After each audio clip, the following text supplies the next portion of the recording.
अस्सलामुअलैकुम नाज़रीन, सूरज टीवी के साथ मैं हूँ आपकी मेज़बान राबिया चौधरी। आपको अहम खबर से आगाह करती चलूँ।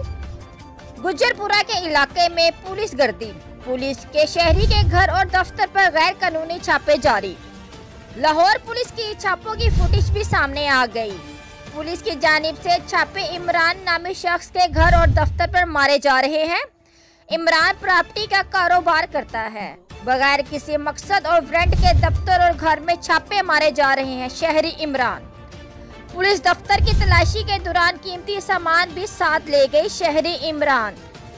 दफ्तर की तोड़फोड़ की गई। 2 मुलाजमीन समीउल्लाह और वसीम को पुलिस साथ ले गई।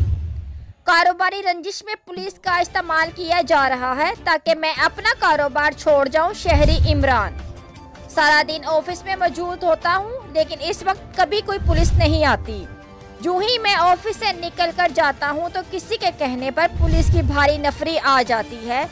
तोड़फोड़ करके मुलाजमीन को हरासा किया जाता है। शहरी इमरान मुतअद्दिद पुलिस अफसरान के नोटिस में ये बात ला चुके हैं, लेकिन सुनाई नहीं हो रही। IG पंजाब फैसल शेखकार और CCPO लाहौर गुलाम महमूद डोगर नोटिस लेकर हमें इंसाफ फराहम करें और गैर कानूनी छापे मारने वाले पुलिस एहलकारों के खिलाफ महकमाना कार्रवाई अमल में लाई जाए। मज़ीद खबरें देखने के लिए देखते रहें सूरज टीवी HD। चैनल को लाइक शेयर सब्सक्राइब करें।